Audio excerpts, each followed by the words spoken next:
sempre parte, né? A gente vai tratar nesse mês. Insomma, il propagator means that there is a different possibility.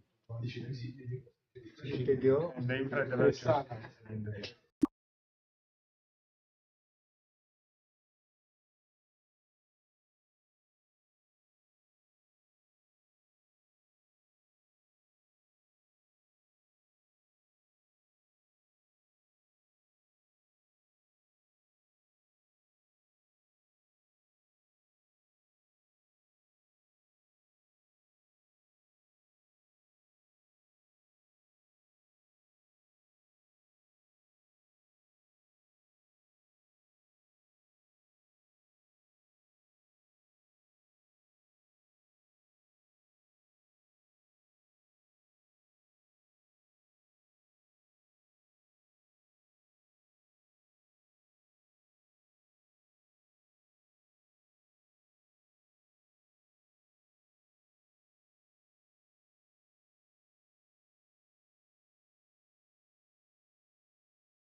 Okay, let's continue.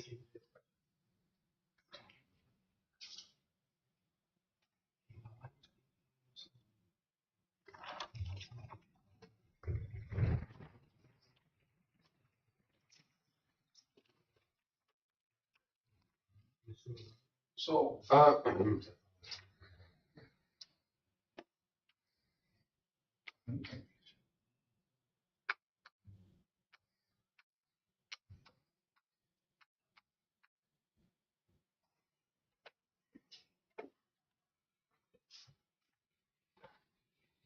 let me just discuss the case of a generic massive spinning particle, just a single particle state from the ERAP of the de Sitter group, just to give you a feel of what the signal looks like. So the particle detector limit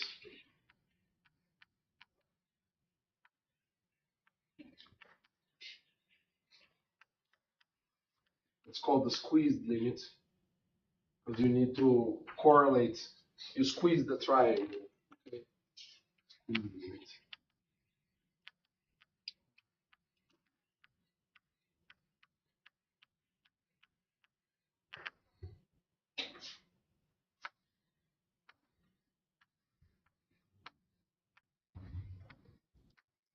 Because of scale covariance, the overall size of the triangle is not important, just rescales the signal, but the geometry is important. So in this limit,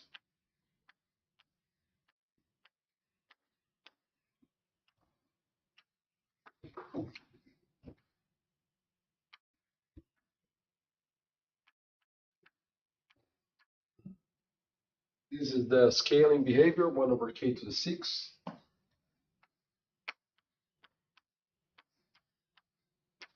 Let me first describe the case of light particles, okay?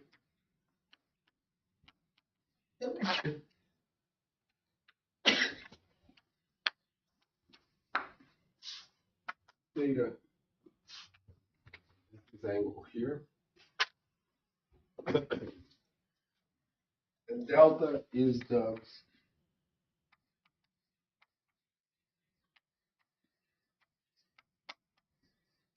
smallest solution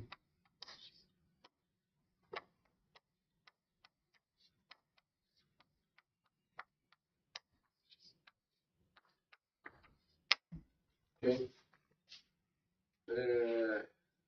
Right. So if the mass is small enough, smaller than I think 9 3/2 h. Then this has real solutions, and you should pick the smallest real solution. So the smallest real solution is what happens is that if you solve the Klein-Gordon equation for a massive scalar field, so the spectroscopic data is here, no? So the way that it decays, so why do we call this the particle detector limit? As you correlate triangles, they're more and more squeezed. You have a certain decay rate. There's some universal factor. There's some decay rate. And the slower it decays, the lighter the messenger is. As it gets heavier, this power increases and decays faster. Once you fix sort of the ratio roughly and dial a little bit the angle, there is this envelope that comes from cosine theta. This is a little bit simplified because, of course, I singled out this channel. It gets a bit mixed up when you add the permutations. But this is clean way of seeing the spin from this single diagram. You need to add the two other permutations, but it doesn't, near the squeeze limits, this diagram dominates anyway. Now, this comes from, if you ever done anything in ADS-CFT or holography, this is straightforward. But this is just the Klein-Gordon equation in the late time limits. So if you take the Klein-Gordon equation, now we are in near de Sitter, so let's do it in de Sitter. Box phi plus m squared phi. Well, let me call this messenger sigma, okay? So box, this is the de Sitter box, okay? Box sigma. The de Sitter metric, so the quick reminder about the metric of de Sitter space.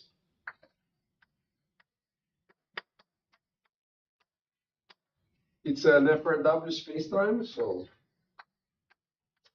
and the scale factor is an exponential.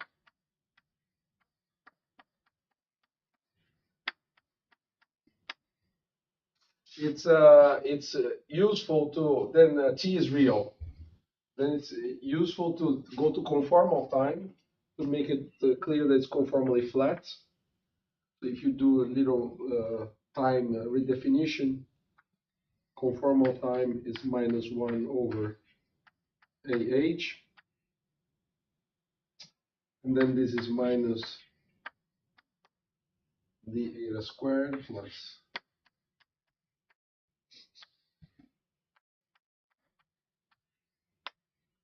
okay. Then if you write the, so now the boundary t going to plus infinity here is when the volume of a box blows up because it's expanding, right? The universe. And here is eta going to 0. See from here that the volume is blowing up as eta goes to 0. So here t is real. Well, eta is real negative. So late time corresponds to eta going to 0. So if you expand near eta going to 0, you write eta to the delta of x. So you allow for some arbitrary spatial dependence. Then you see that this equation as eta goes to 0 is equivalent to this one.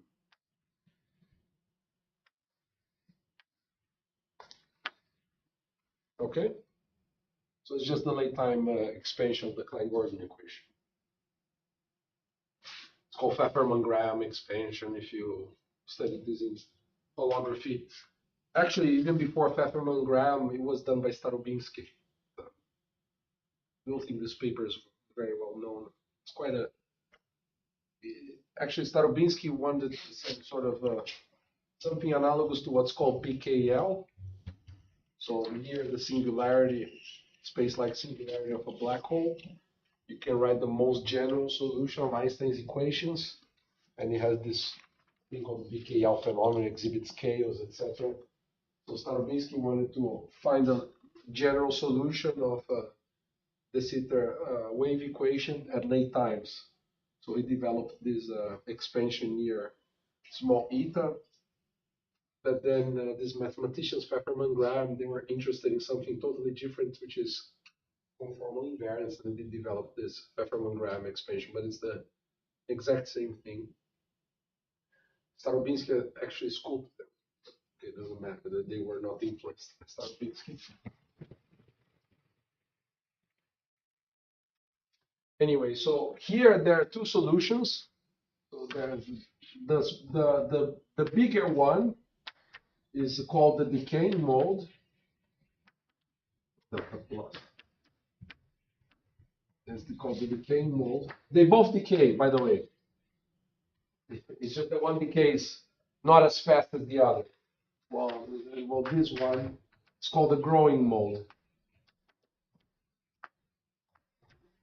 So they both decay, but to give some credit to cosmologists, we call it the growing mode because typically the background energy density decays at a rate, and growing modes, they decay not as fast as the average density.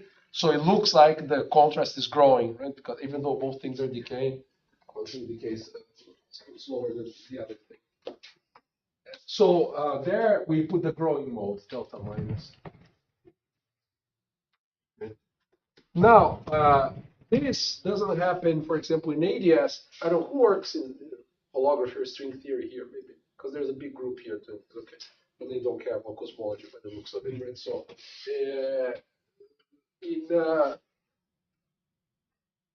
okay, so I guess all my comments are irrelevant. I had various comments about the relation to ADS. Please make them. Okay. Also, first of all, so in ADS CFT, for example, you well, ADS is like a can, right? A soup can. Well, here is a water bottle, but has some boundaries. And then what the questions you ask in ADS is you hit the bottle with a hammer and you measure the response. Right? So typically in ADS, we take this as a source and measure the response. And this is what the conformal field theory in ADS CFT is supposed to measure. Now, in de Sitter, what we control is the initial state of the universe. We want when I keep saying that these perturbations are created, they are created out of the vacuum. So you have like vacuum initial conditions, and then off they go. So you don't control the amplitude of delta minus and delta plus. They actually both tend to appear with different amplitudes. Okay. So it's different the type of objects that you care about in de Sitter. So in ADS, we control the growing mode, measure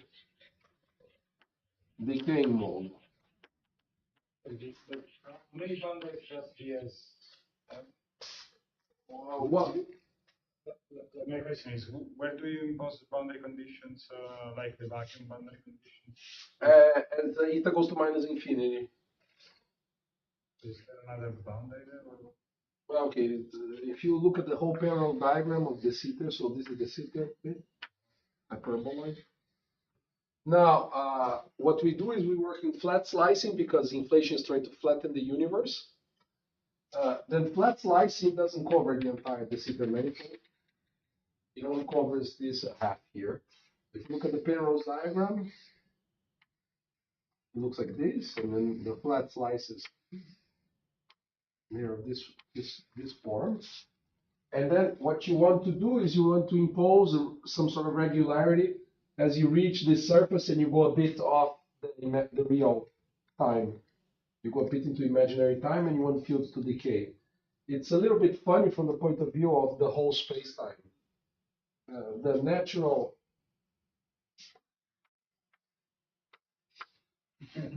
the only states in which we can make sense in quantum field theory is that there's a preferred state that looks like the flat space vacuum at short distances and respects the de Sitter isometries. Is the one where you do this. So you make things look nice at the neck. So and one thing, for example, that it's not my when I learned this model, Senna used to tell me that in some sense the arrow of time goes upwards and backwards because things look nice in the neck and then they evolve sort of equally. They get complicated in both directions. So that's more or less what you're doing here. Now, in a realistic model of inflation, we expect this to be past geodesically incomplete. So it is a coordinate singularity in the sitter, but the moment you move to inflation, this is probably a Big Bang. And then it makes sense to impose some sort of nice initial conditions here. So then we control that the Can I ask a question? I thought in the theater there was a so-called alpha states, which are like supposed to be one parameter family of yes. alpha. So But these are a free field theory oddity, and we don't know how to make sense of them in when the theory is interacting. it's only an artifact of the question. Well, this is on the record, right? So, so That's how they call. Yeah, Ricardo can cut it. You want me to cut? no. I mean, people are gonna get threat mail on my. So there's no vacuum in the Sitter space in the sense of there's no Hamiltonian that is bounded from below and is positive. So the best we can do is find a nice state. So nice state means consistent with isometries. Even that requires fine print. The isometries are these ones. So for example, the massless scalar field doesn't have the Sitter invariant state. You need to remove the zero mode from the Hilbert space. For the graviton, people debate, but anyway. And plus looks like Minkowski vacuum at short distances.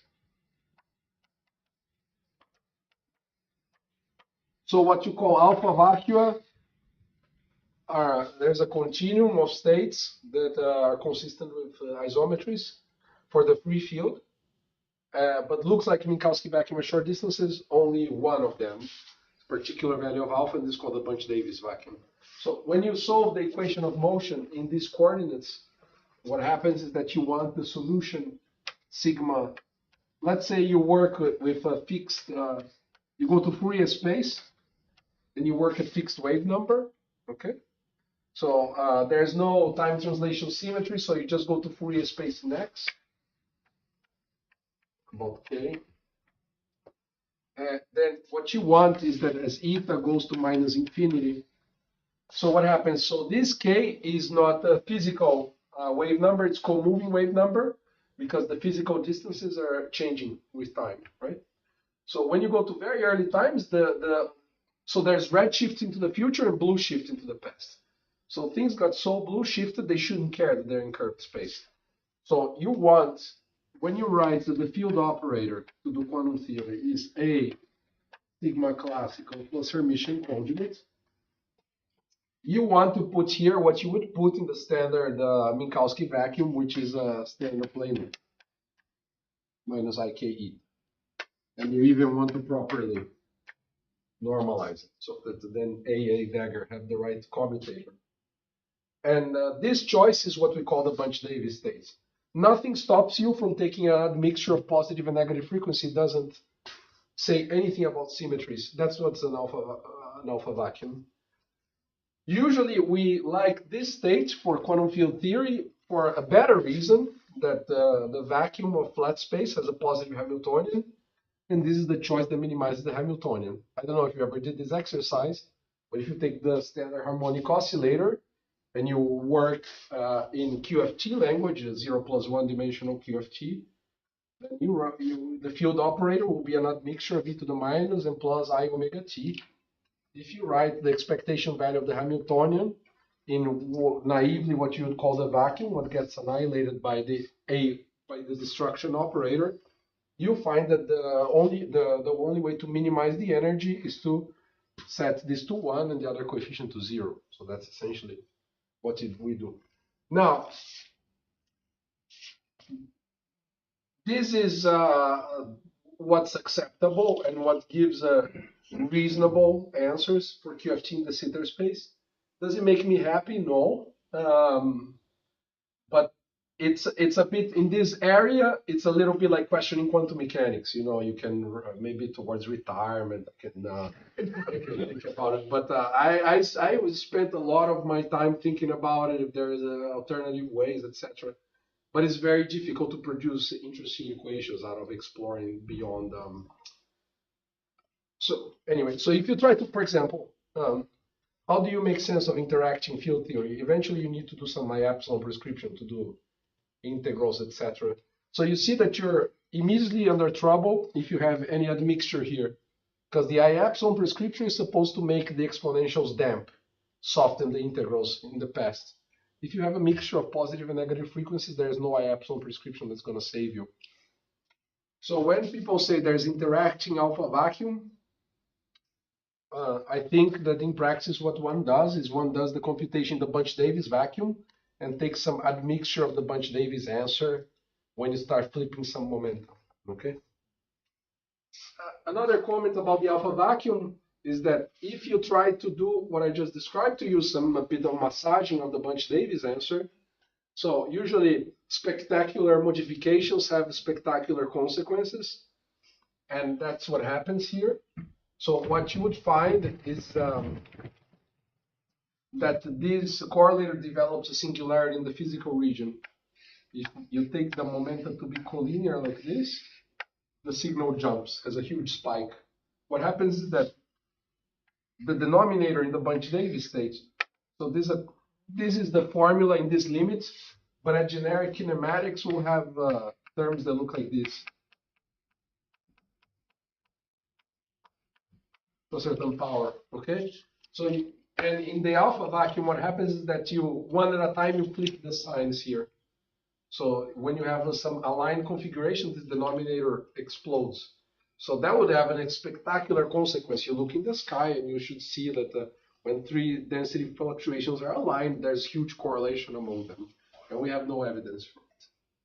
Then, okay, then you can wiggle your way around and put a little fudge factor to soften it. We look for them. There's no evidence. Yeah, I don't know. Maybe I have more to say, but maybe that's enough. Okay, so let me see where I was. Is this de Sitter or anti-de Sitter? Well, for anti-de Sitter, there is a Hamiltonian that is positive. Yeah, because I was told that in de Sitter you don't have a good vacuum state for infinite amount of time. I think probably the only thing they could possibly meant is what I just said. That well, first of all, there's no H that is positive. This doesn't exist in the Sitter. So there's nothing to minimize. So when you say vacuum, vacuum usually means that there's some positive operator, you minimize its expectation value, right? And there's no such thing in the Sitter. So then you need to decide what you mean by vacuum. So what it really is the nicest possible state.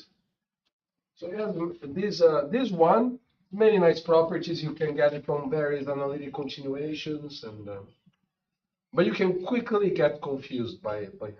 So that's why maybe I don't want to say much more. So another thing here about ADS is that if you take eta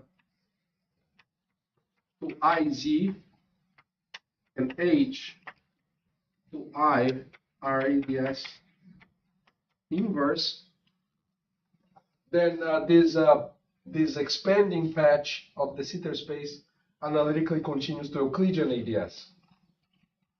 And if you do reasonable computations in Euclidean ADS, demand regularity, etc., it's going to match this type of state computations in QFT.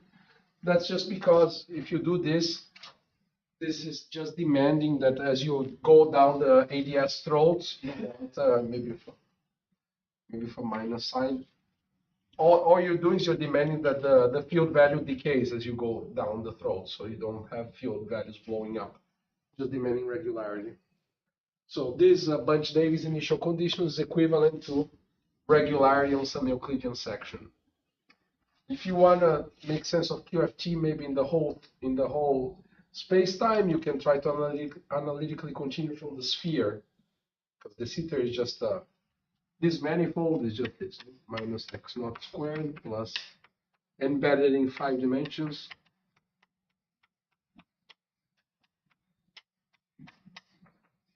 That's from here it's manifest. They are so 1,4 symmetry. It's just Lorentz symmetry of this equation. And then if you weak rotate x naught, it's just the sphere, the 4 sphere. If you do QFT on the 4 sphere, then there's only one reasonable set of correlation functions. And if you weak rotate, you're gonna get again this type of objects. So all of these things make this very reasonable, but they're interesting things that if you push this way of thinking to other setups in which you do expect instabilities to kick in, etc., you quickly get confused. So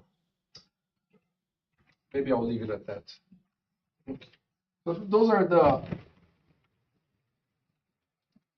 the statements I wanted to make related to ADS. Now, one thing that happens in DS that doesn't happen in ADS is in ADS, these solutions are always real.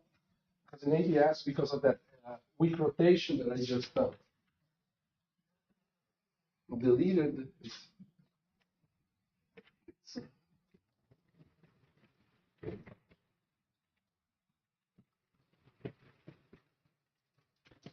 yes, this weak rotation, you see that this is positive. But now in DS, this can be complex valued. No, if the mass is big enough, these are complex conjugates. And in that case, there is an admixture of growing and decaying mode.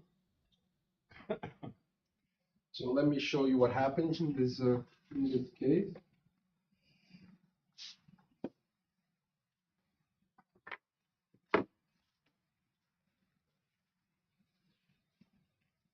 So this was for m squared over h squared less than 9/4. Otherwise, what happens is that when m squared over h squared is bigger than 9/4, then delta plus minus is 3/2 plus or minus I mu. Okay? And people often say that the definition of mass is a little bit funny in the Sitter space. I would call delta what in particle physics we call pole mass, okay? Because it's measuring the decay rate of some observable. But this also has the right of being called mass, as you'll see in a second. So in this case, zeta 1, zeta 2, zeta 3, we'll have the usual coupling constants, etc. But there's one factor that I want to write, e to the minus pi mu, a1 over a2, 3/2 cos mu log a1 plus a2.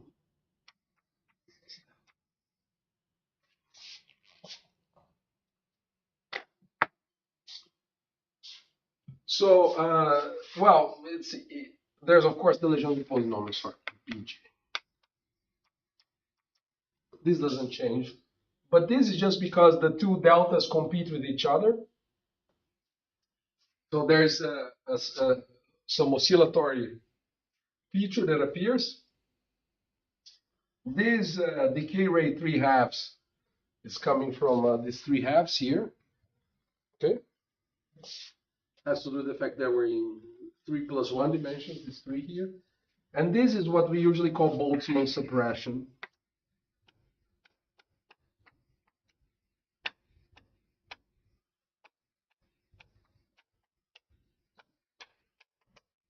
Because it's really like e to the minus m over h.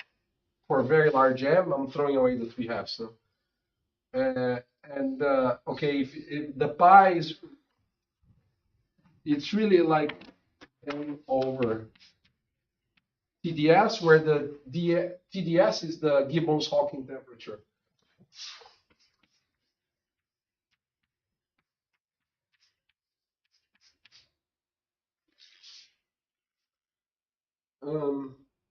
Yeah, maybe there's a factor 1/2 that requires some explanation, but it's not. Let's not get too distracted by this.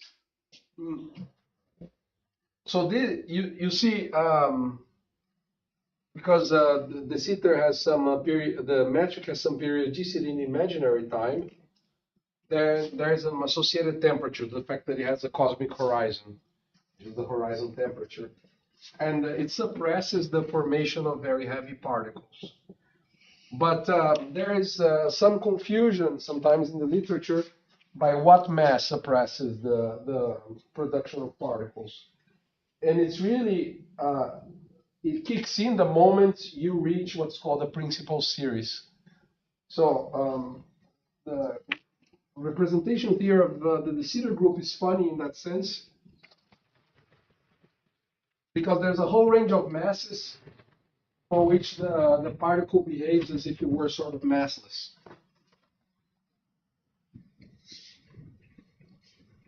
Even for scalars, the representation theory is peculiar.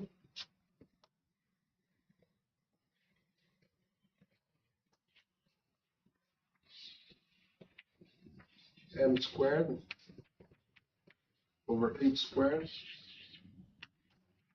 There's 9/4. And Boltzmann suppression kicks in only from this point forward, so there's Boltzmann.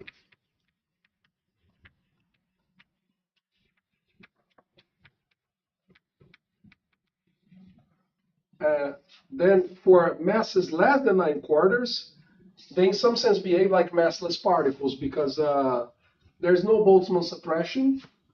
So there this factor is 0, but there is still redshift. So they are decaying. And 0 is special because it has some extra shift symmetry. So so there's still redshift for all of them. There's redshift suppression.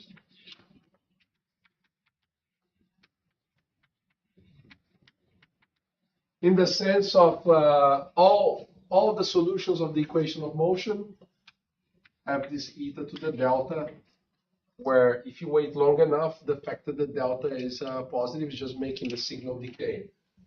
Until you hit m equals 0, there's some shift symmetry that precisely cancels redshift versus particle production. So this one is special. So redshift balances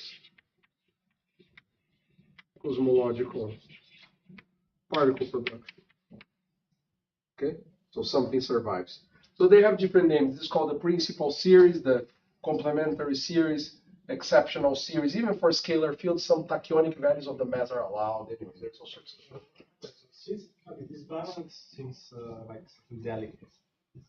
Yes. When you have like technical kind of interaction, can things make you fall? Yeah, this is a bit like this hierarchy problem for inflation. So let's say that you are here, very small mass. Do you need to worry about quantum corrections moving you in this direction?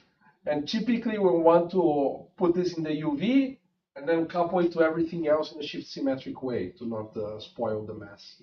But I do agree that it's something that cannot take it too lightly.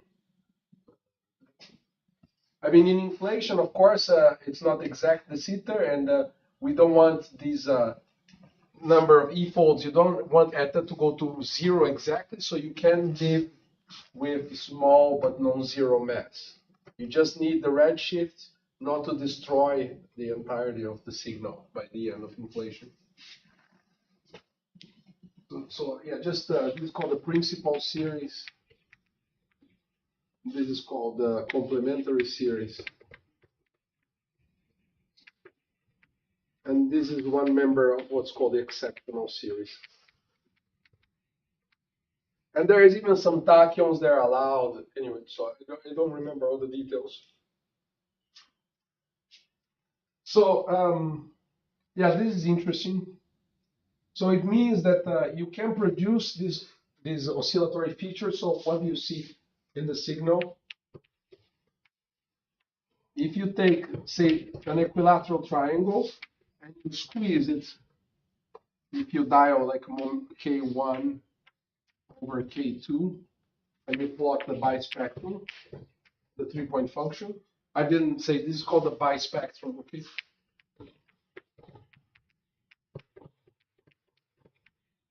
Also bad name because it's 3 particles, but it's called the bispectrum. So the 2-point function called the spectrum.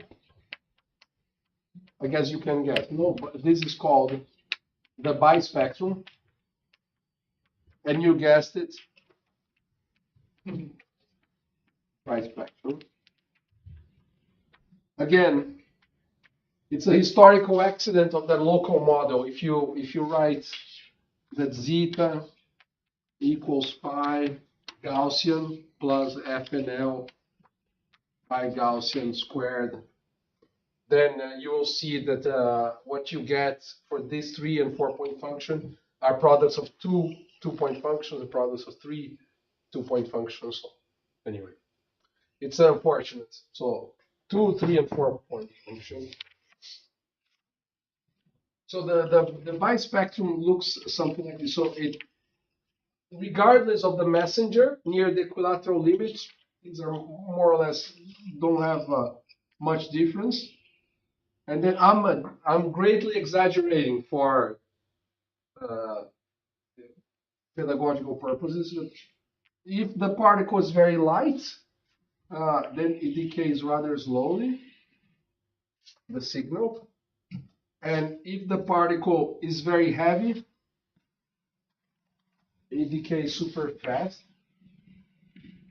This interpolates between power 0 and the 2, actually. The equilateral shape decays like power 2. It's not so obvious to see from this. If you send the mass to infinity, it's not entirely obvious, but you see that the 3/2 sort of disappears and there's some decay of power 2 that survives. So K1 over K3 to the delta minus for very light particles, then K1 over K3 squared for self-interactions.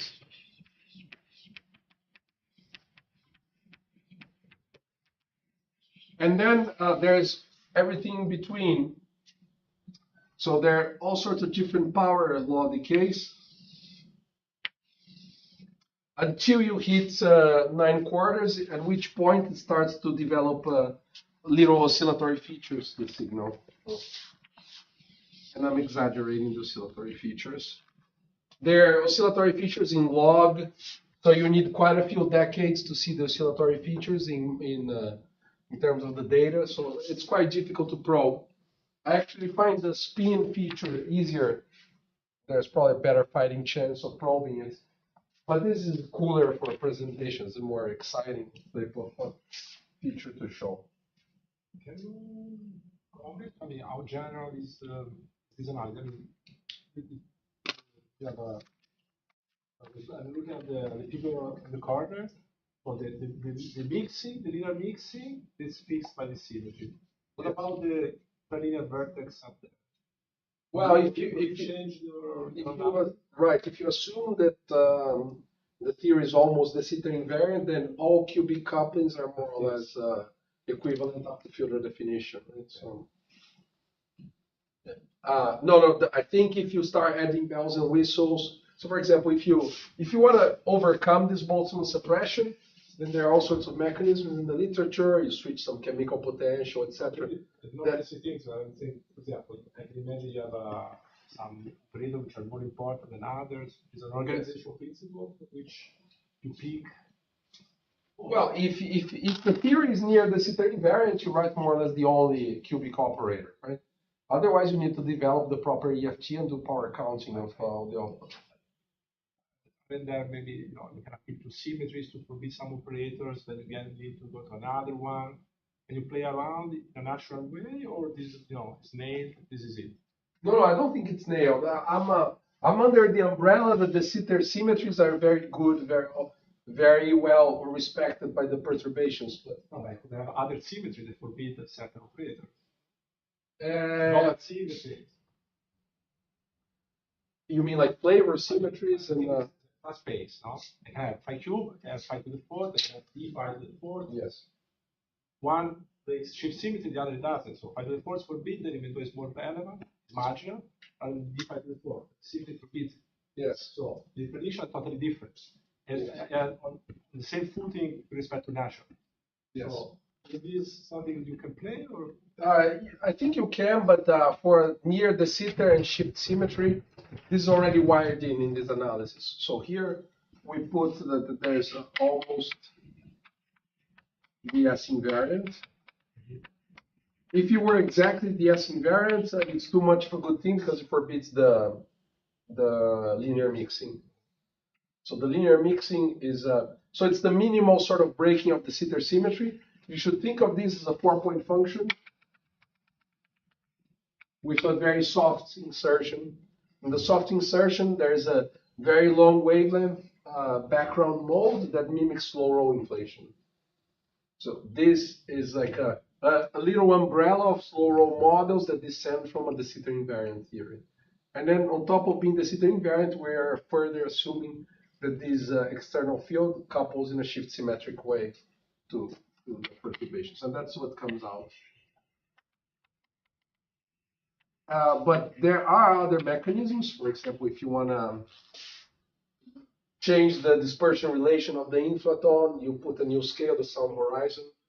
That is actually phenomenologically much more interesting because you tend to crank up the signal.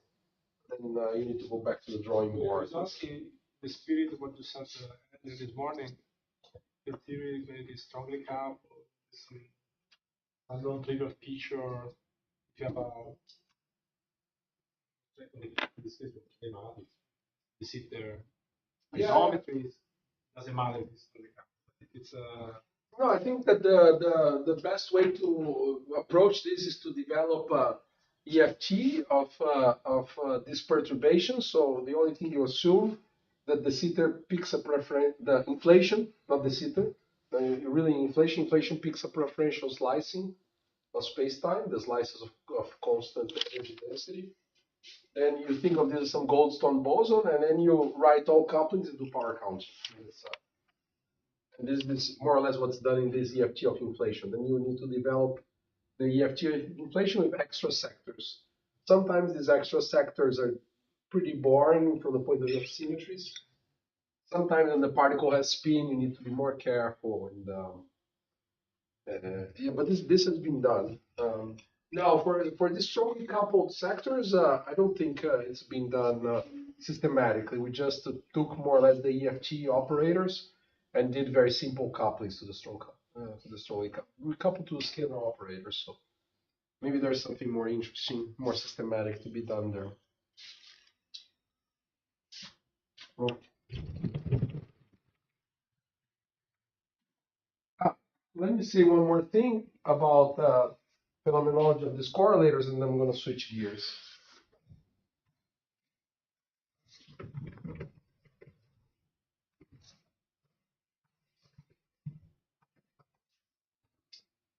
Because of this representation theory, I was telling this at lunch to some of you.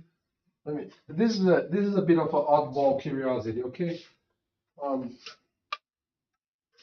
When 2014, this experiment BICEP claimed to detect gravitational waves, and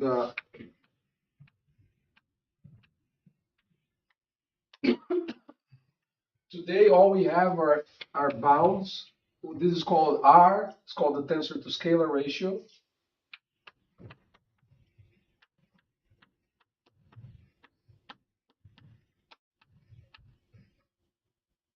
And we know that it's less than order 10 to the minus 2. And this is going to improve. So we expect Well, we hope to detect, but we expect the bound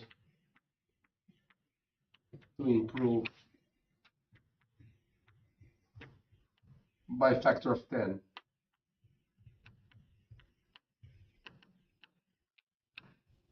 Who exactly is going to be responsible for this? I think it's still out there. So what exists is what's called, this is not a symmetry group, it's Simon's Observatory. Okay, so this is a Simon's Observatory. This exists, it's funded. And actually, there was a talk at the IAS this week, and Joe Dunkley, I think, quoted some numbers. So I suggest you put YouTube IAS Joe Dunkley. And you'll see in her talk, she quotes some. And I think it's order 10 to the minus 3. And so this will happen. And then there are things that are now under discussion, what will happen. There's the CMB stage 4, which is supposed to be a big chunk of it in the South Pole. And this has been slashed. So it's under reconsideration. And there's also this Japanese, mostly Japanese, also INFN in Italy has a big participation. This satellite experiment called Lightbird. This is not exactly clear what's going to happen, but they are also supposed to hunt for primordial tensors. Okay, so if we detect, of course, if you remember the energy scales, if we measure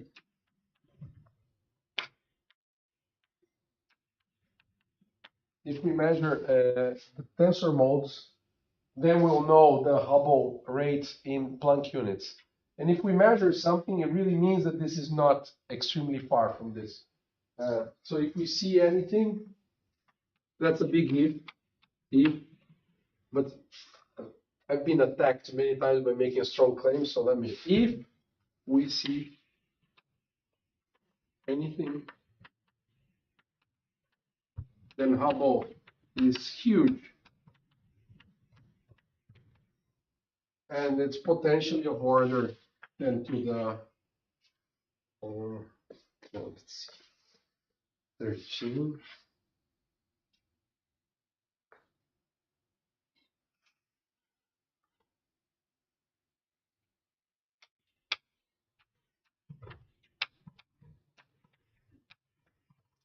So this is a huge energy scale, right?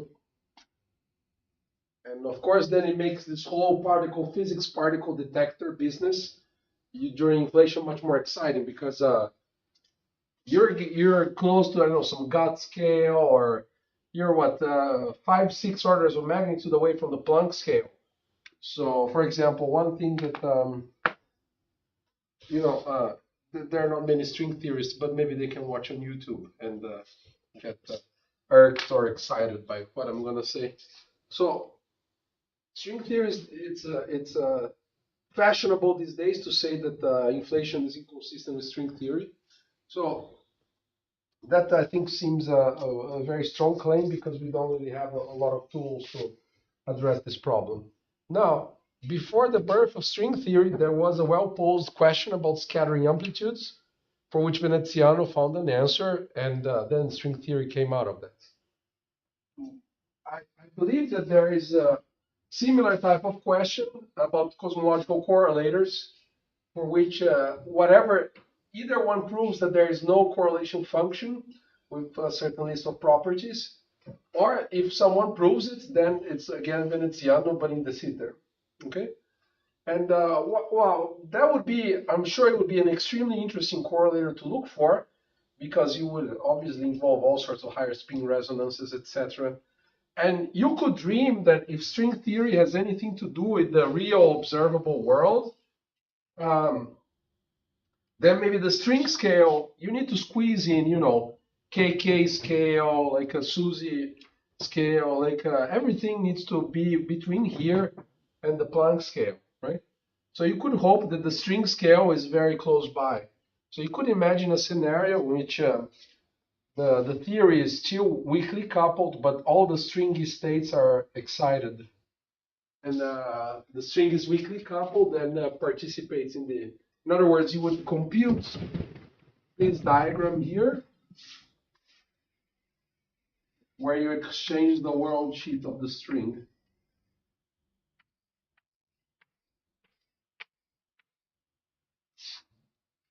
And maybe next week I can mention what are the rules.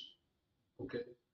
And maybe after I mention the rules, we can bring the string theories. They can see as homework problem. They can leave and try to work it out, just like the story of linear programming, right? The homework problem.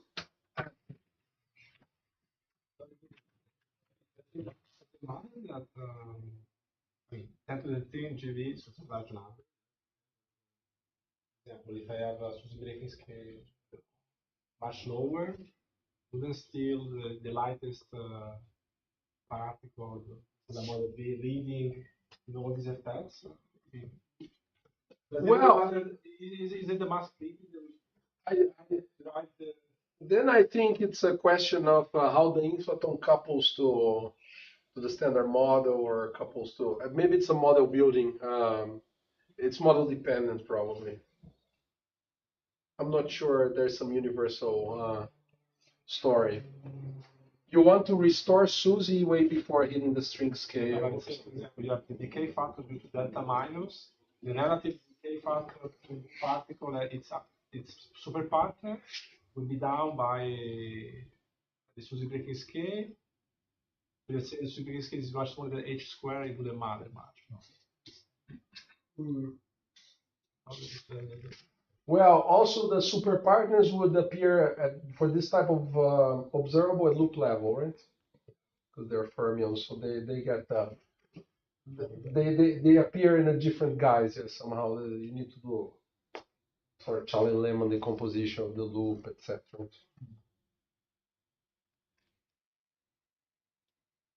So maybe in the same direction, you said you have to squeeze all the scales within this gap between 10 to 13 to plus Yes. it. Why?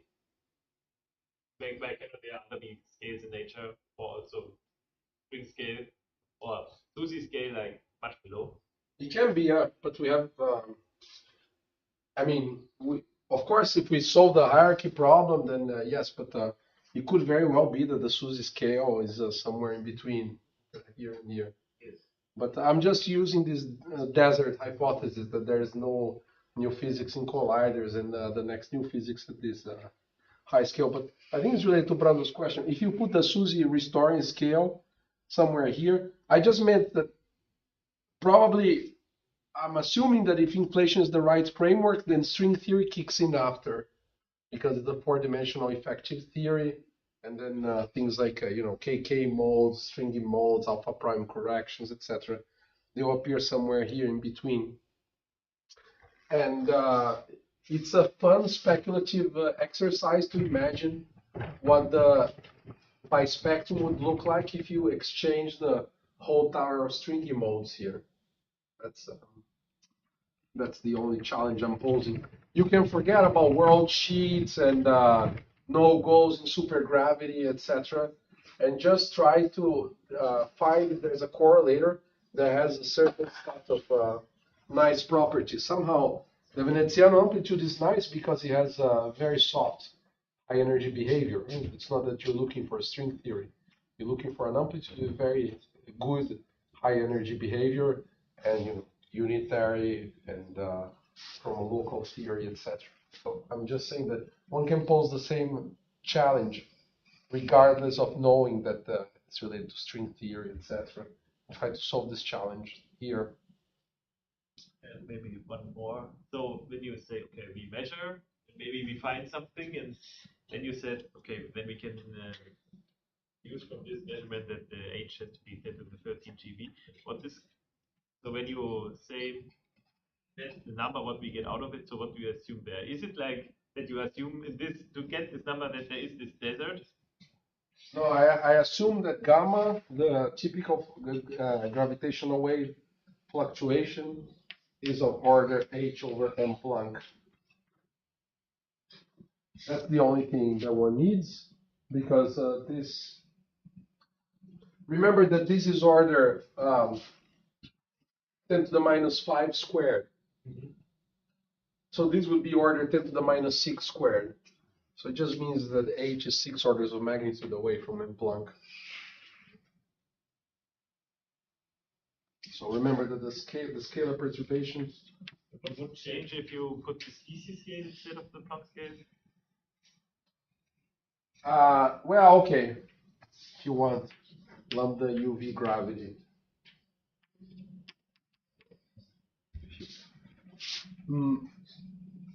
So you want to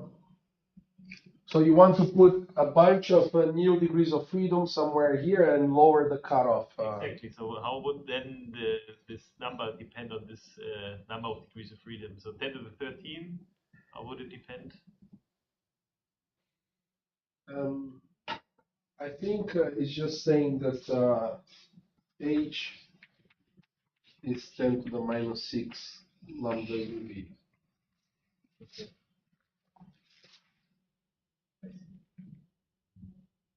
Okay.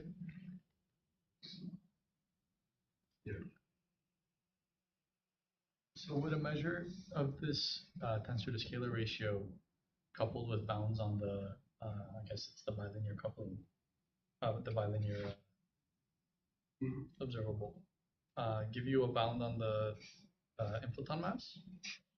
No, I think there are just different probes of, this is like, you're just trying to measure some data about the gravitational sector, where these discussions are intrinsic to the scalar sector, the theory.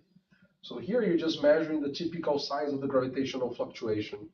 The reason why people are excited is that it's robust. So in the scalar case, you introduce it, there's always Hubble, but measured in some units, there's some strong coupling at the scale for the scalar sector that you don't have access to. For gravity, maybe modulo this species discussion, we think that the strong coupling scale is connected to M Planck. I thought that to reduce this significantly, you need an exponentially huge number of active states, but okay, anyway.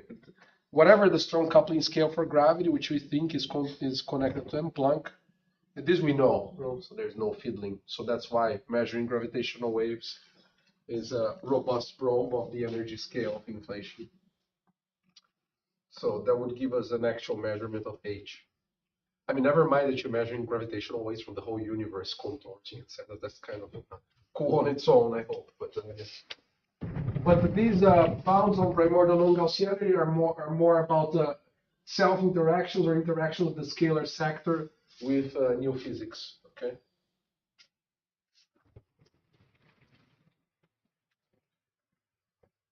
Ah, yes. So 20 minutes ago, I was making this point about gravitons, because when Bicep claimed to have detected R 10 to the minus 2, then there was an interest in this observable here.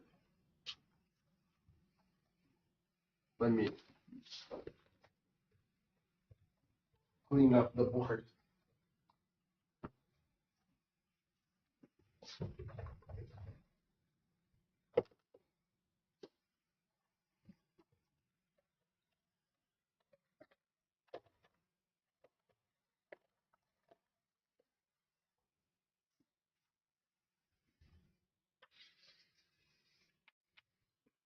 Which is the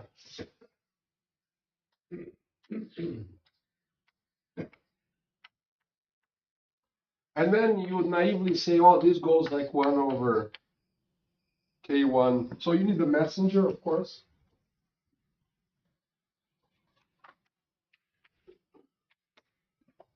So this would be 1 over K1, K3 squared? No, cubed.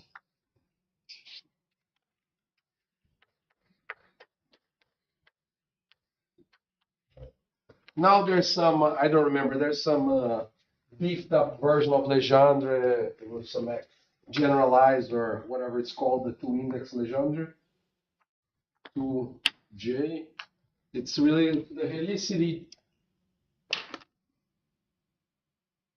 So the helicity 2 component of a spin J particle is like this. So to have mixing, you need the messenger, even if it has Madden spin. You want it to carry a helicity 2 mode to linearly mix with the graviton. And the question is, how low can you get? So the point is that the lower delta is, the easier it is to probe for it, because it looks more like local non-Gaussianity. So local non-Gaussianity, which is good, delta equals 0. Equilateral,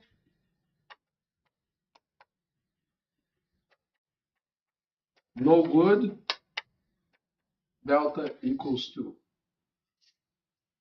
And so the claim here is that unitarity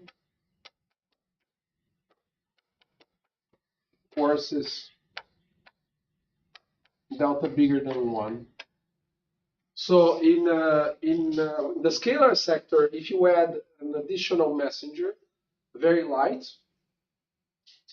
mass very small in Hubble units, you can make delta as small as you want, 0.1, 0.2, etc. Here you stop at 1, delta equals to 1. And this delta equals to 1 is peculiar. Even delta equals to 1 is special. That's because of the representation theory. So if you take a spin 2 particle, spin 2, and you look at m squared over h squared, usually massive spinning particles have 2 spin plus 1 degrees of freedom. So all the way to m squared equals 2. So this is the there's some complementary series. I don't remember the precise value. It might even be 9/4 again. There's some complementary series, principal series. They have 5 degrees of freedom. Then there's the graviton here alone. And this is forbidden.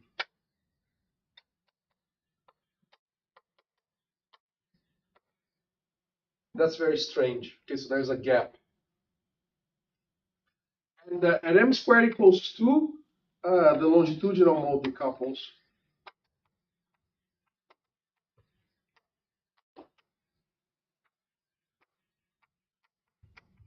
So it has 4 degrees of freedom. This doesn't have flat space on it. So it's a gauge field. It's called partially massless, because not massless, but not massive. So partially massless is a gauge field. It keeps the helicity 2 and 1 degrees of freedom, and the Sitter symmetry makes them into a multiplet. So we don't know. Probably there is no interacting theory of this particle. We have quite a few no-go results, but no general statements about this. So this guy here would force delta equals to 1. But because of this gap, this of course is the graviton. You can't have multi-gravity theories, the equivalence principle. So you can't. You'd have to have a particle of to have some small delta. You need to put someone in between here. So that's to say that if you saw a local type of non-Gaussian in this correlator, it just cannot be inflation. Or okay, there are alternatives. I even wrote some favors about it, but I would say that they're oddities. So the theory has to be very special to violate this. By the way, this is called the Higuchi bound.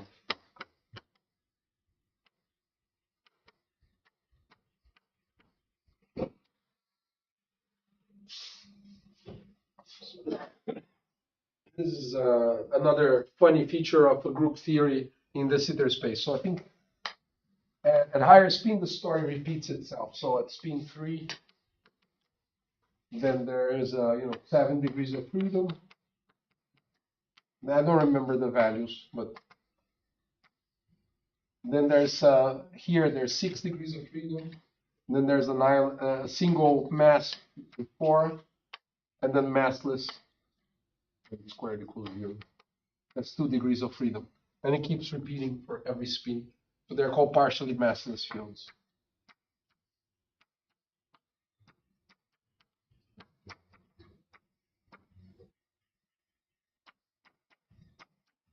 So they're interesting. But they're probably just, I don't know, it's strange that the group theory has these beasts and nature doesn't use them. Oh, but I'll leave it at that. It's strange, no? Why? Okay.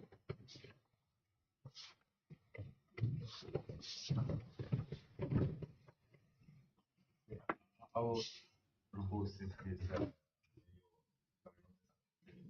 No, I think it's very non-robust. For example, if you try to write uh,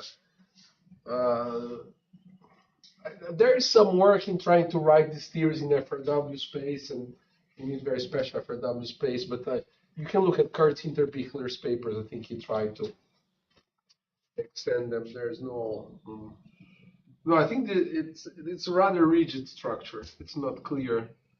Well, in some sense, it's rather rigid because we don't know what the nonlinear equations of motion are, right? The graviton makes sense in all Einstein manifolds, right? But then we know the nonlinear equation that you have to solve, then you find the graviton on top of it.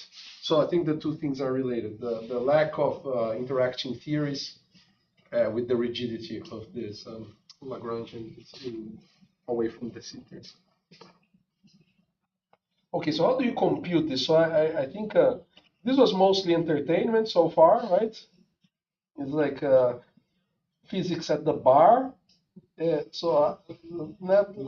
value? The H bar, yes. So let's see, how do we actually compute these things in practice?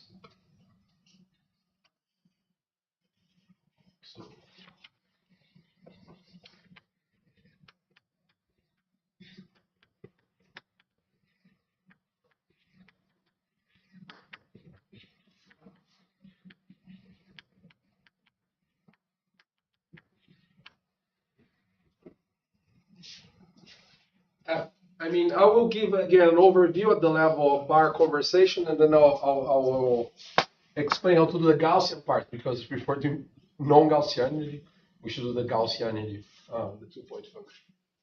So how do you do that? There, by now, I would say roughly 3 ways.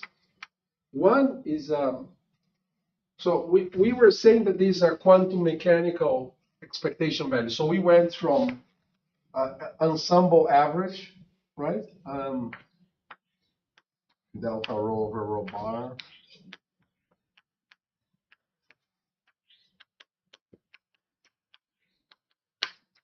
Even at 3 points, you have to compute the 3-point function and ensemble average of temperature fluctuations, etc. And we say that they're connected to some expectation value, but now it's quantum mechanics. So the idea is that you define some states, and in this state, the idea is that it's the interacting vacuum of the theory, and you compute now. Let me put hats to emphasize that these are quantum mechanical operators. And this is what we've been calling z. Okay, so this is the hypothesis of inflation, that these are expectation values of the curvature operator in the interaction vacuum of your theory. And to do that, the easiest, the most straightforward way is to use sort of Feynman diagrams with small caveats that we don't do LSZ, we don't compute S-matrix elements. We also do not compute in-out expectation values, not time-ordered correlation functions. We're computing equal time expectation values in the same states. And this is important because the out state is not the rotation of the in states because of particle production, right? So the vacuum is dynamically unstable to particle production, if you wish. So it's important that you generate the same state for the cat and for the bra. Right? So this goes back to Schwinger and Keldysh. Schwinger, Keldysh. Or in formalism. this is super general, work for any theory, and you won't get very far. Okay, actually, I would say that the most impressive computation in this business was Filippo's calculation of this graviton correlator at 4 points. I mean, graviton exchange, four density perturbations exchanging a graviton. It's already quite complicated, even though the final formula is rather neat. It's a rational function and quite nice. But the moment you talk about these generic massive particles, uh, even you can write some sort of integrals. You can massage them so they look like loop integrals. That's when the QCD people technology comes in to help. But the numerically integrating them is not straightforward. In fact, people are developing new machinery to compute this numerically as we speak. So this is nice, very general for any theory. It will work for any background, any symmetry breaking pattern.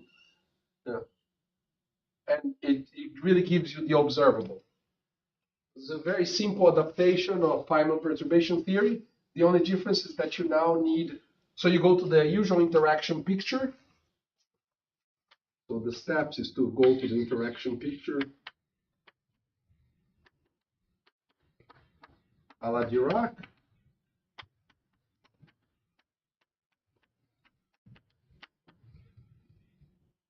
Now the main difference is that, so now you take the vacuum of the free theory.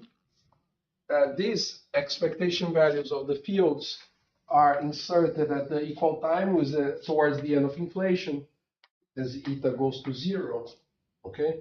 Or if you work at fixed momenta, so you're always trying to correlate some modes of given momenta, the physical thing to do is to just take a time eta star so that all k eta stars are much smaller than 1, okay? So we never go to arbitrarily late times.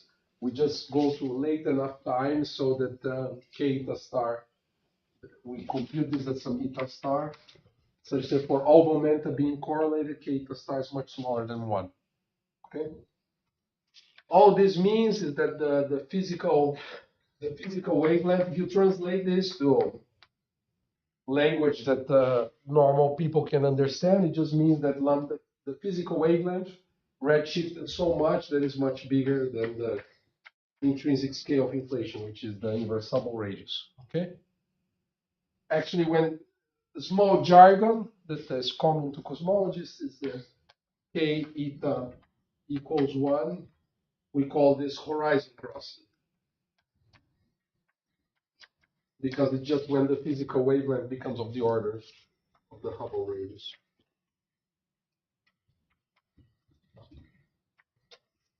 That's horizon crossing. Okay, so we want to compute insertions, for example, of 3 curvature operators at different momenta, but at this given time. So what you do to compute that object is you create the interacting vacuum from the free vacuum by the usual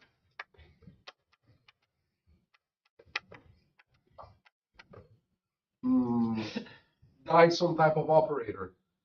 You take a time ordered exponential minus I, and then you integrate from the past up to eta star. The theory, it's cosmology, so the Hamiltonian is time dependent. Okay, so it's not. So you need to integrate the interacting Hamiltonian, and there is some I epsilon prescription that you need to put here at minus infinity. And this is actually a bit of a subtle business because this is not. If you need to fiddle with this, but then it's not obvious that this is a unitary operator, so it requires some care depending on the.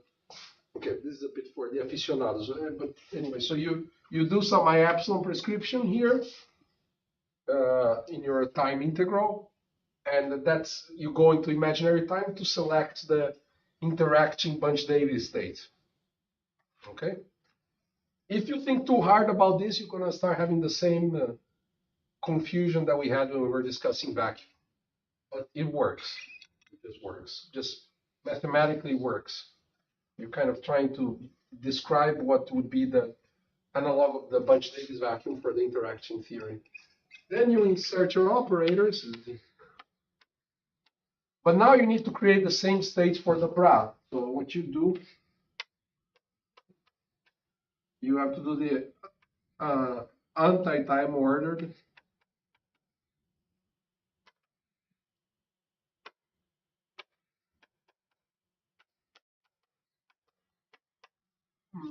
operator here. So the time evolution operator moves you forward in time and then backwards in time. So the usual type of contour that in Feynman perturbation theory would just move you forward from the past to the future, from minus to plus infinity, now moves you from minus infinity to eta star, and then backwards to infinity. Okay, so this you move with time evolution, time ordering, and this you use anti-time ordering. And then you open this up in perturbation theory, you expand this out, very standard. The only thing that changes is that there are various propagators to take into account whether you're moving forward in time or whether you're moving backwards in time or if you're changing branch. Okay?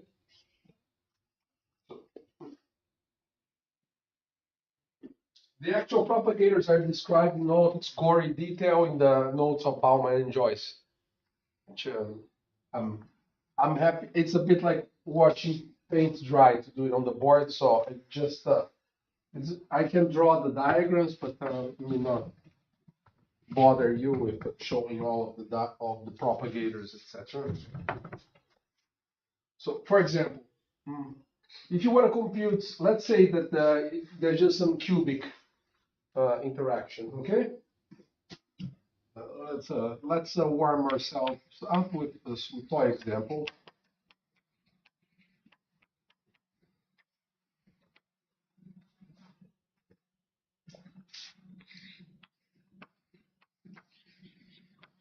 Pi cube theory in flat space. And we want to measure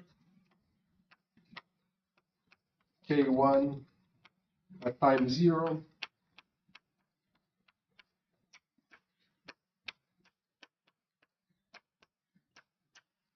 Okay?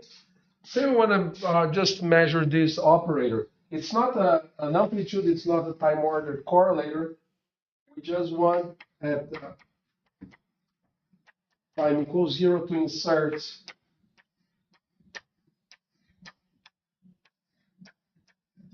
these operators and measure their expectation value. You should immediately complain that there is no spontaneous particle production. But this is just because you kind of made an instantaneous measurement. So you're kind of just slicing the vacuum fluctuations and seeing them. Okay, so most of the signal is just coming from the sudden vacuum fluctuation that was about to be reannihilated, and you decided to make a measurement. It's phi cubed, so it's just going to come from this type of interaction. And there will be two diagrams, one that comes from this time-ordered exponential, the other that comes from this anti-time ordered exponential. And the way you show this in diagrams,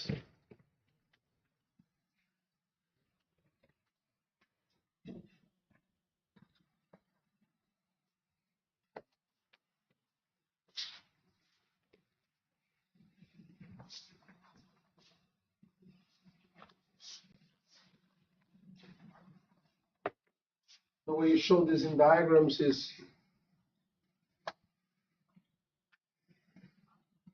let's say there is a cat branch and a bra branch. So what we typically do is we just unfold the time contour so that there's one branch like this, and this one we just flip upwards.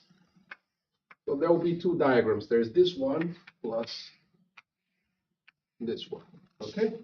And the propagators are slightly different. You can work them out because one comes from expanding this out and doing weak contractions. The interaction Hamiltonian is going to have 3 phi's. So you're going to do 3 weak contractions between these 3 z. Now I'm doing phi's, right? So there's e times e to the plus I integral. The interaction Hamiltonian is just the interaction Lagrangian because it's phi cubed. And there's phi. Let me write the coupling constant. We're working to leading order in the coupling constant. Perturbative. The whole discussion. Of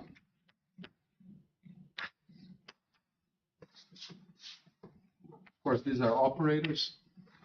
Then there will be 2 terms, minus IG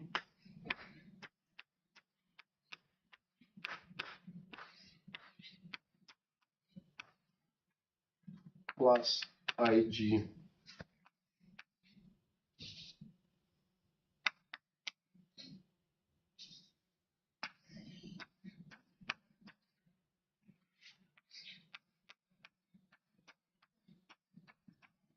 So there are 3 weak contractions to do, right?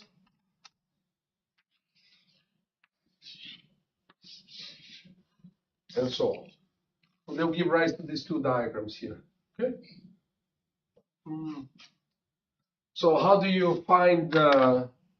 This is pretty straightforward. You write the field phi as A phi classical plus A dagger phi classical star. For flat space, it's rather easy. You just write the phi classical is e to the minus I omega t over root 2 omega with the usual dispersion relation.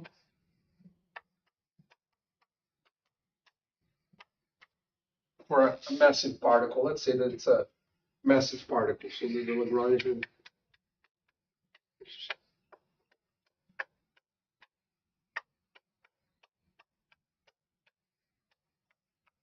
Okay. So this is pretty standard, right? Just canonical quantization. And then you can work this out, what these propagators are. The only difference is that the moment you have, for example, here at phi cubed, it will be rather simple. It's just sort of the imaginary part of a single diagram like this, because there's probably a factor of I in such a way that you pick just the imaginary part. Here, at 4 points, you'll see why there are multiple propagators.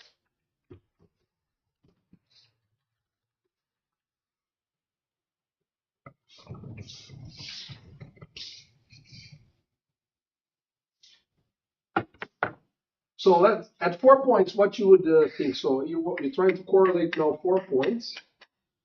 So the first thing you could imagine doing is this. Standard Feynman diagram. That's because you need the. So now at order g squared, there are 2 things that can happen. One is you pull one time order, you pull IG phi cubed from the right and IG phi cubed from the left, or you pull you go to the second order in the Dyson series on the right, or you go to the second order Dyson series on the left. So there are different types of contractions. And what will happen is that you have this diagram. I mean, this is pretty much equivalent to the 2 pictures above. And then you have 2 more, because now you can take the field to propagate and change branch. Okay.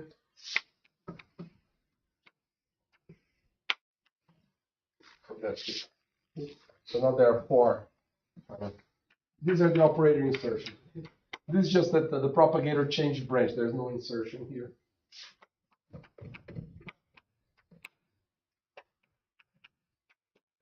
Okay, so that's the Schwinger-Keldysh way. Okay, this is way number 1. You just have a standard. It's almost the same thing that you would do to compute time order correlation functions with this sort of bookkeeping that you need to do. That there is also the anti-time order. Usually in the Schwinger Kurdish is convenient to use another way. Yes, you can do that. Here, because the initial state is the vacuum, it turns out not to make a huge difference there.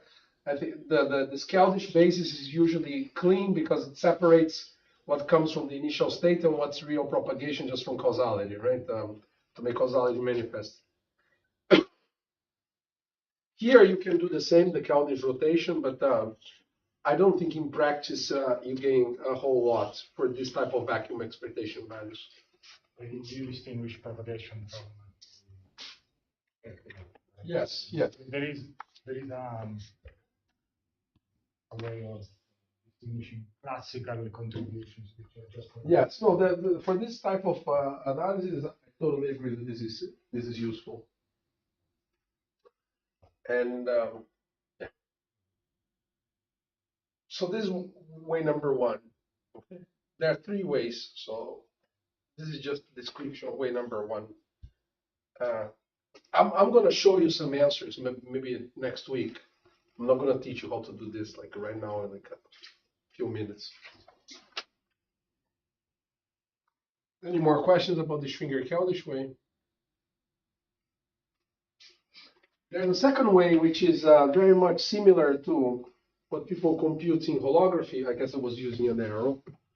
Second way is to compute instead of, so this computes, the outcome of this is really the expectation value. Psi here would be phi 1 to 4. So this computes the physical observable, so that's the nice thing. There is another object that is a bit simpler, or so we thought, to compute. At one loop, that's not true. This object is actually simpler to compute, which was a big surprise. Because the types of loop integrals that you have to do, there's some cancellations between the different branches that don't happen for the other objects. The other object is the wave function of the universe.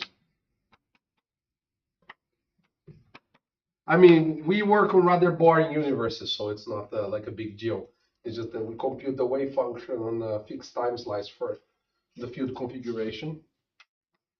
This is following Harton-Hawking. They have much more ambitious proposal, which is to do this in quantum gravity. We're just going to do perturbative gravity and everything rather boring compared to what they had in mind.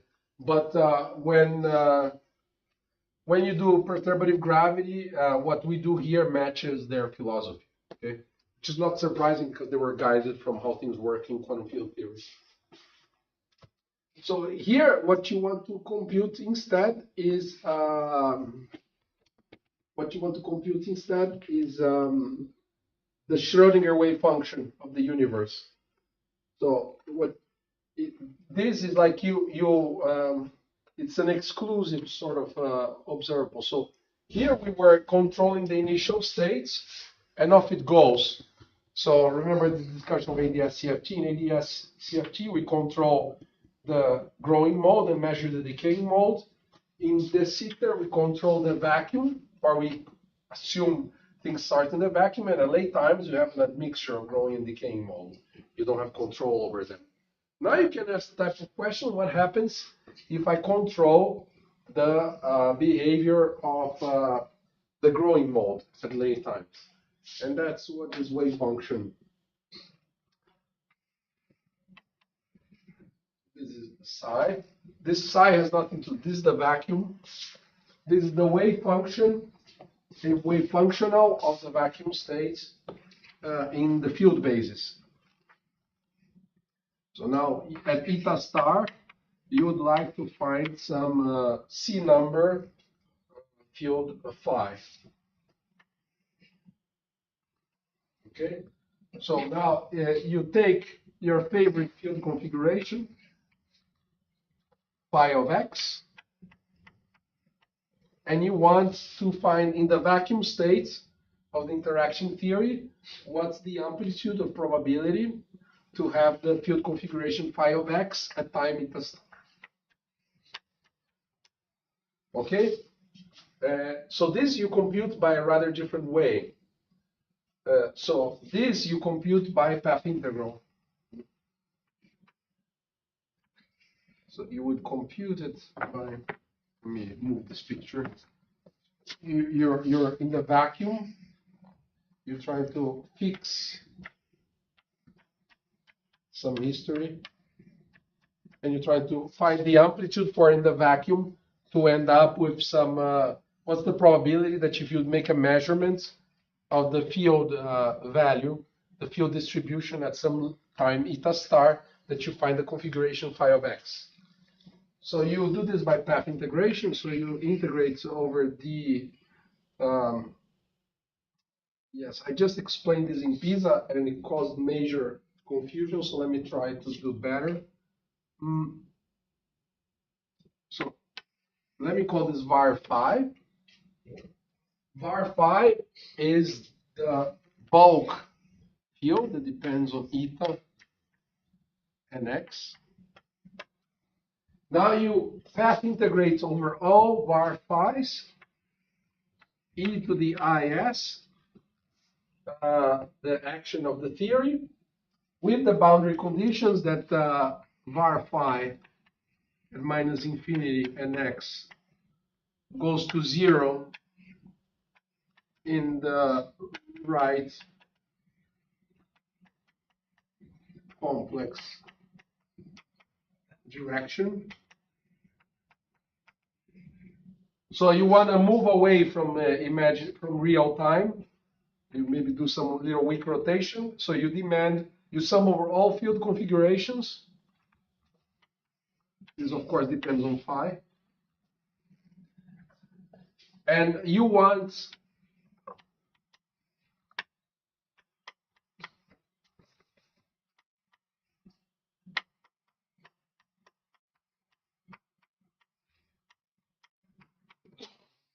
okay. So you fix boundary conditions. You want the field values that you sum over to go to 0 if you go in the proper in complex time axis, and you want to put some sort of Dirichlet boundary conditions and fix the field value to be phi. Okay, so this is the wave function. You can prove that it solves the Schrödinger equation. It's sort of a path integral with fixed boundary conditions. Now, how is this connected to this? It's connected by the usual Born rule. Now, if you want to compute expectation value phi of some field observable, some O of phi,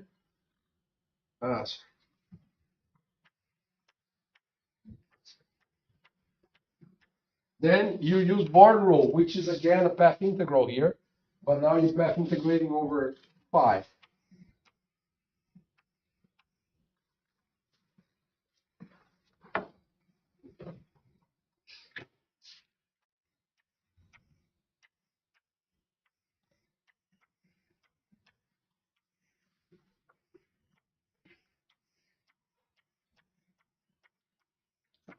Okay, so two different path integrals.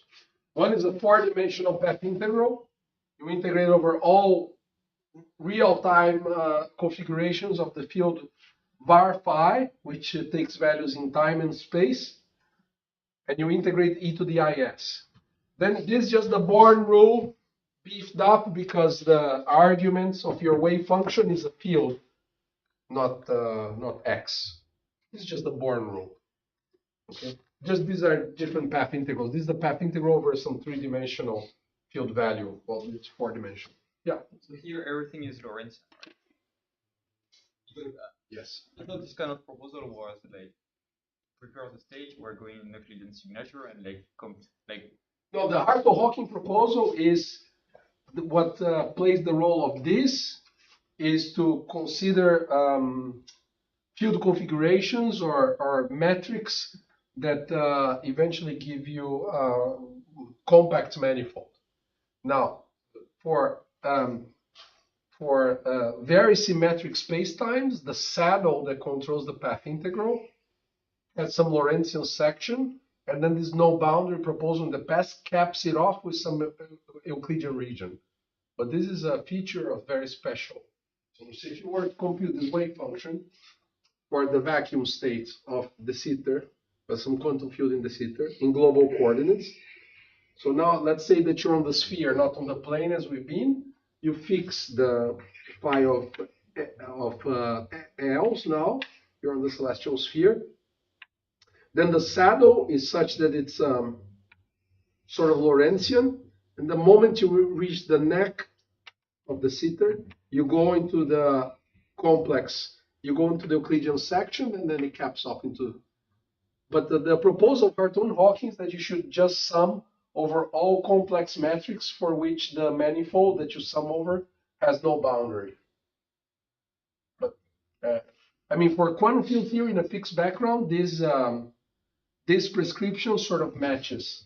This regularity is the analog that if you take now the value of the field and you analytically continue, you want it to be single valued at the bottom of the sphere. Yeah.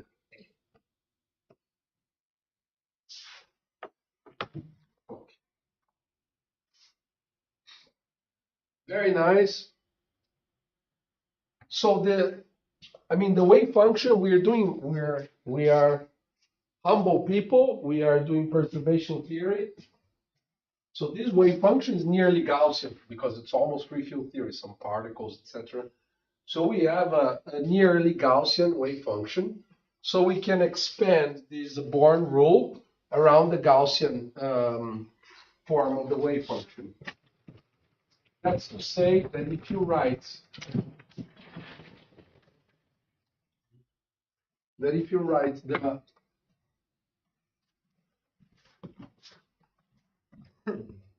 The next point was the relation between the big psi wave function and the little psi. It should be big psi, right? Very on the right hand side. yes, this is big psi. Sorry, yes, you're right. Out of curiosity, does it make any sense to consider observables that might be sensitive to the phase of big psi? That would be very nice because then you could test that primordial perturbations are quantum mechanical, not some random statistical field. The problem is that if you remember, for massless particles, the growing mode has the dimension of very small, and the decaying mode has dimension 3. So this red shifts away very, very, very fast, and somehow the conjugate momentum red shifts away in this rate. So it's, if you wish, the inflation prepares the best squeeze state in the universe. So you have almost it's just redshift, right? If you had a particle of momentum, the particle's at rest with the universe expanding. That's a huge challenge. Can you do Bell's inequalities for primordial perturbations? And there's actually here in Paris you have Vincent Venant that spent a lot of time with maybe Patrick Peter. There are various people here in Paris that have thought about this, and in single field inflation it looks very hard. Now there is a curious paper of Maldacena where he tries to literally repeat Bell's setup in inflation, and that model is super baroque. It's not our universe, but it works. And the way out is to do the way out of this problem is that inflation sort of automatically runs the Bell experiment and already leaves the imprint at late times. Okay, so that's but okay, you need, if you remember the Bell experiment, you need to have the analog of the polarimeters. You need to have the analog of what selects what polarization you're measuring. So it has all sorts of bells and whistles for the story to work. You need some axion. The model has all sorts of strange things that are not motivated by phenomenology. But it's a proof of concept that something is possible. And the way out is to essentially do the Bell experiments during inflation. I don't know why inflation would do that for us, but if you concoct a universe in which it's done, then you can see it. So the CMB would look very different. We have the huge red and not so red spots, and then the usual almost uniform distribution. You also need dark matter to have some axion component, very small axion component. Then you need to measure the axial distribution. There are all sorts of things that you need to, but it's a proof of concept. It's a nice paper. Okay. So the short answer is yes, but the bad news is that you can compute it, but I think it's super suppressed. Okay. What time do I finish? You have 2 hours, no? Within Ah. 15 minutes or maybe Yeah. So something I, little more. I think I can. So I will say one thing. So if this wave function is nearly Gaussian, you can go to Fourier space instead of position space and write nearly Gaussian ansatz. Okay? And we call these coefficients wave function coefficients. So,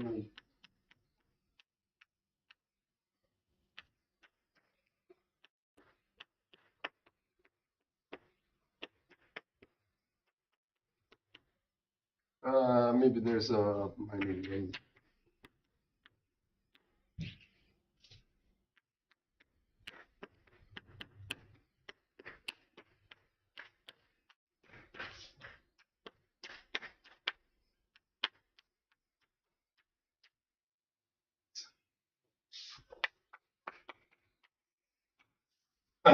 The idea is that in perturbative theory, psi 3 is controlled by some small parameter, and all the psi n's beyond psi 2 are suppressed. Okay, so if there was only psi 2, it would be a Gaussian wave function because it only cares about the only moment that you care about is the 2-point function. All the other moments just derive from the same coefficient, the variance of this wave function. But all these other coefficients are in principle there. But then you can use perturbation theory. You can plug it in the Born rule, and then you can relate, for example,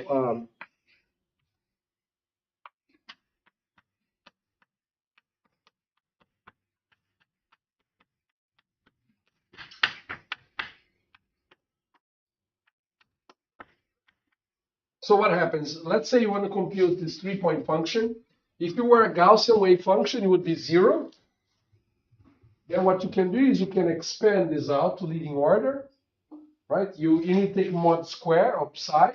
So the only thing that survives is the real part of psi 3. And a little calculation will give you these two real parts, 3.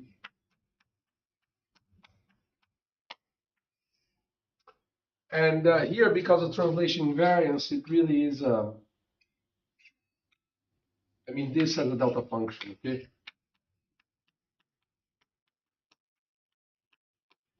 So let me not make my life complicated and call this psi 2 of k1. This is because of translational symmetry. Because I only have modes that are correlated. In the Gaussian theory, they have opposite wavelength, wave numbers. So here, what will happen is you get the Gaussian integral, and you Taylor expand this non-Gaussian term. You're trying to compute this 3-point function. So here you have 3 phi's already. You expand this out, you have 3 more phi's. This is a dummy integral. So you need to do 3 weak contractions with the Gaussian measure. And weak contraction, the Gaussian measure pulls the inverse of the kernel, right? You're gonna get something like this, minus 2 real.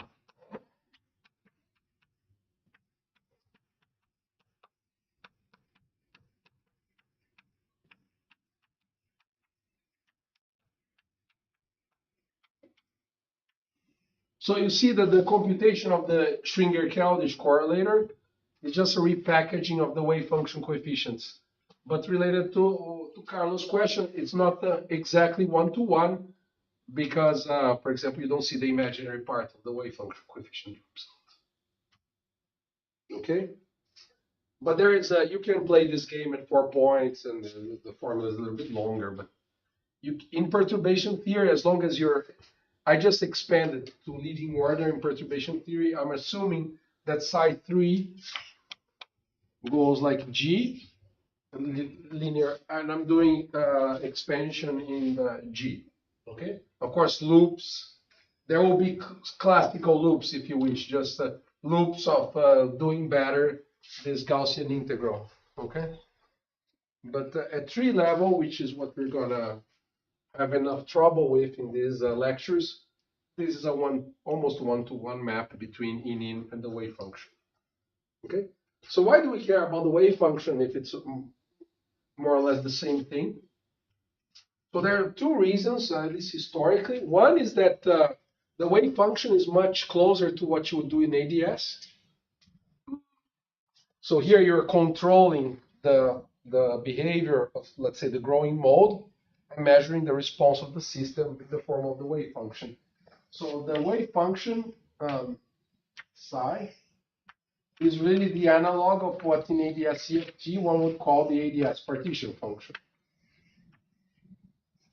But the ADS partition function, if you put a string theory in ADS, it's supposed to be a CFT partition function. At least for the handful of examples of holographic duality. Right? Use this. So then a conjecture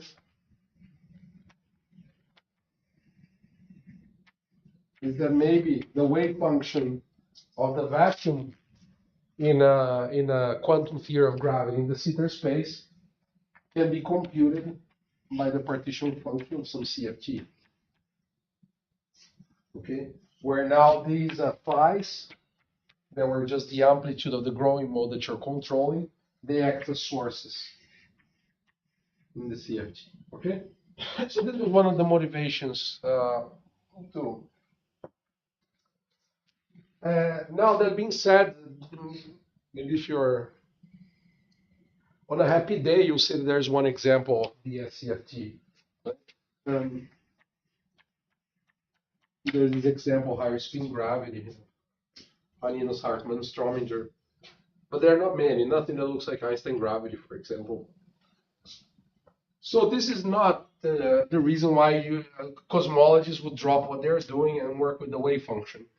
There are other nice things about the wave function is that because it connects to partition function of CFT, the Sitter kinematics acts very nicely on the wave function coefficients. So it's easier to understand kinematic constraints on wave function coefficients than on expectation values of operators. So kinematically,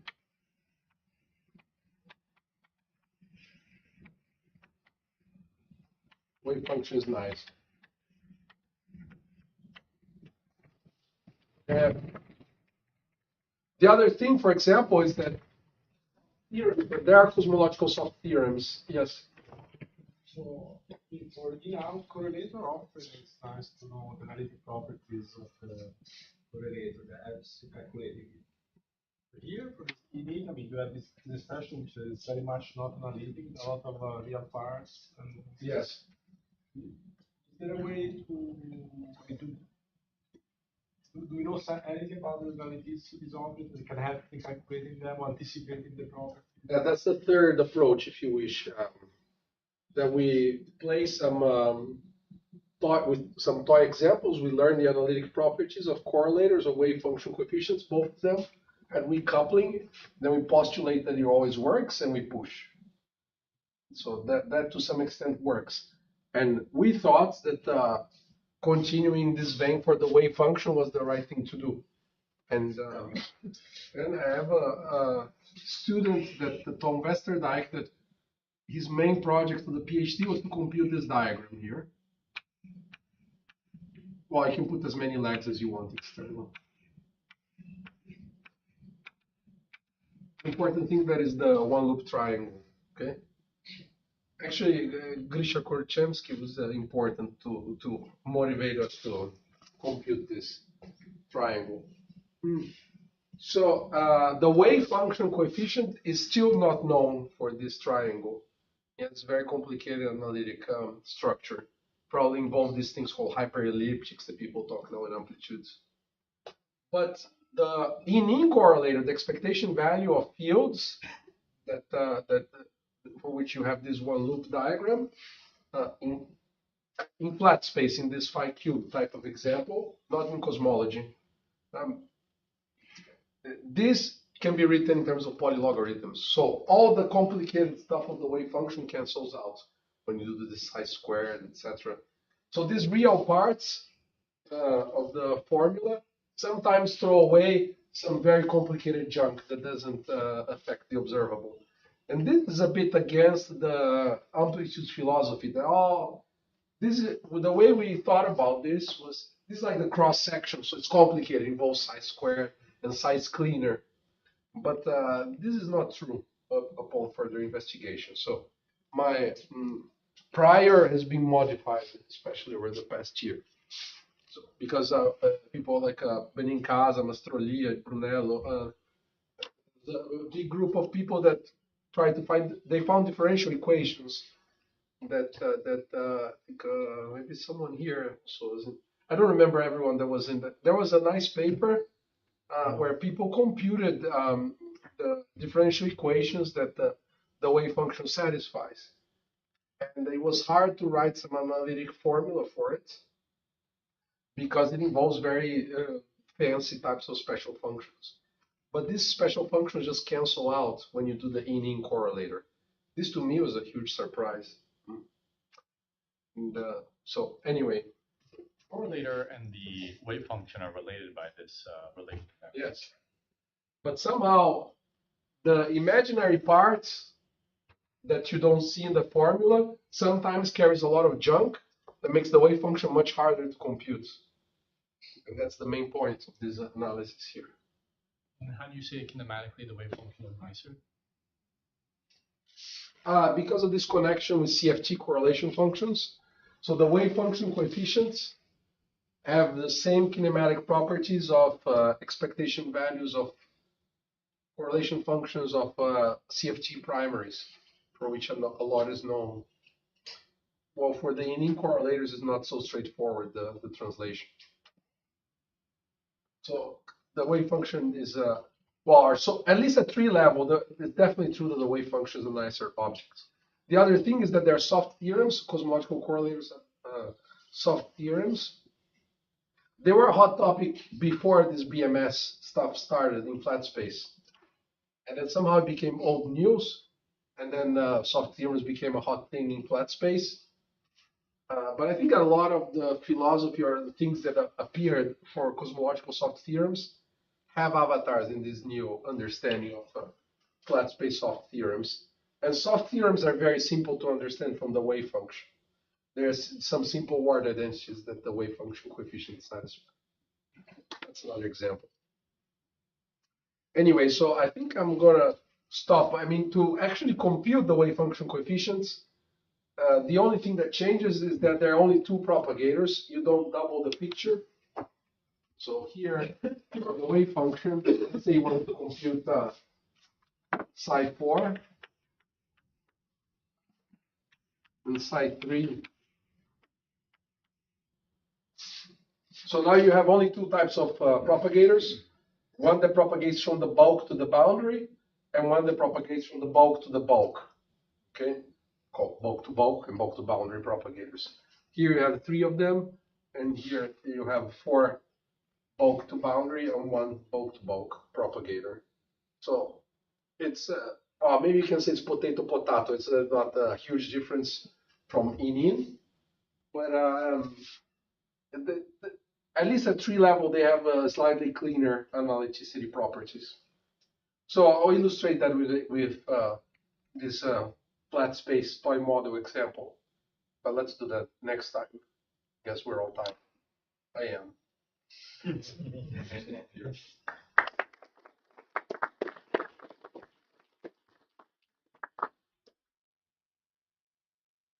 Questions?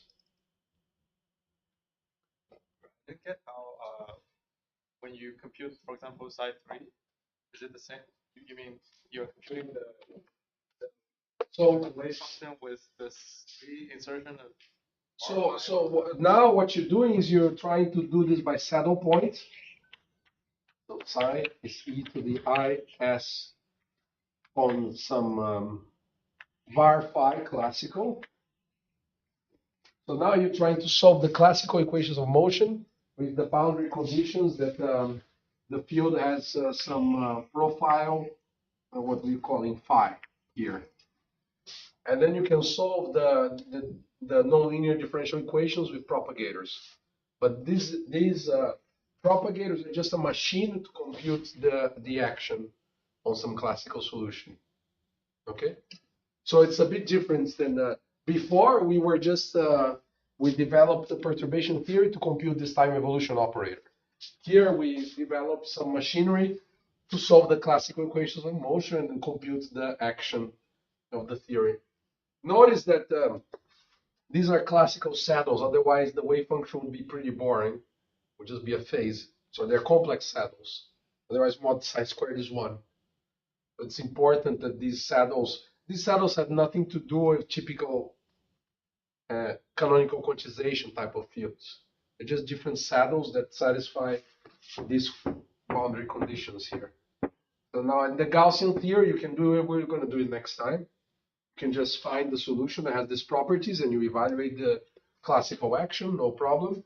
And then when you go to the interaction theory, you need to develop some perturbative machinery to solve consistently the equations of motion and compute e to the is. Now, when you say interacting, you mean interacting in the bar phi? Yes, yes, of course, yes. Yeah, because this, I mean, that's no local, so it has nothing. It's not a Lagrangian. Sorry. So the Lagrangian of the bar phi theory would be minus.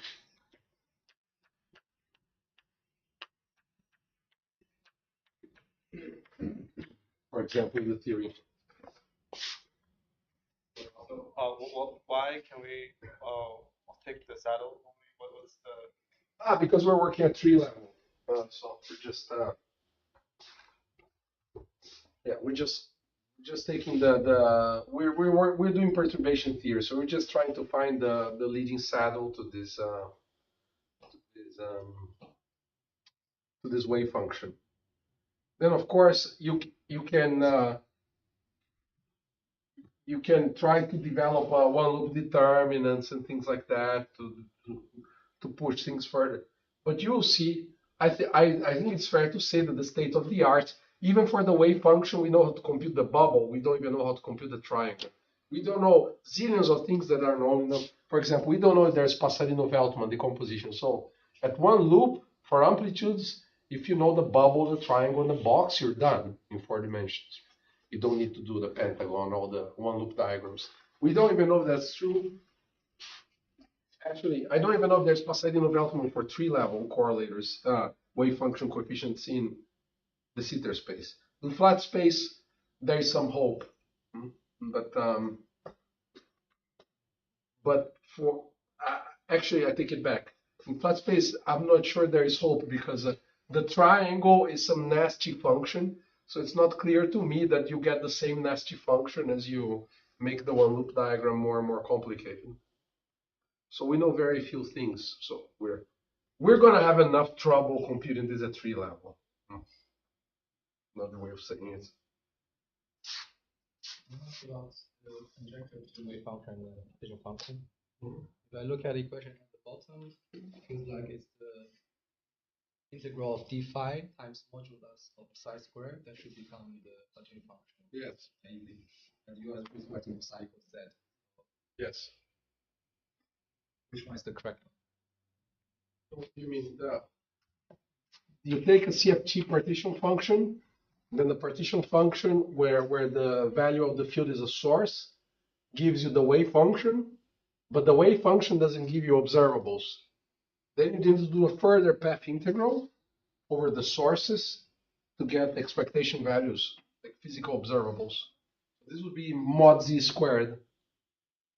So the conjecture of a holography in the Sitter space would be that the wave function of the vacuum would be computed by CFT partition function. People often complain about this conjecture because then you need to learn how to do this path integral. let's say you want to do quantum gravity. You fix the 3 metric at the boundary, but then you need to learn how to integrate over all 3 metrics to make any statement about expectation values. It's not clear we know how to do that. But I won't look at gift horse in the mouth, so if we can get some nice wave function from quantum gravity, I'll take it. But the connection to the observable, I don't think there is a known, even conjectural statement of what holography would look like at the level of expectation values of operators.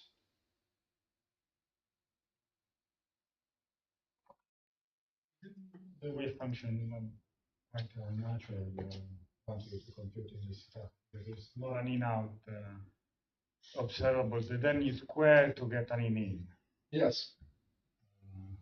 But historically, it was important for the reasons I mentioned. The kinematic constraints on the wave function are nice.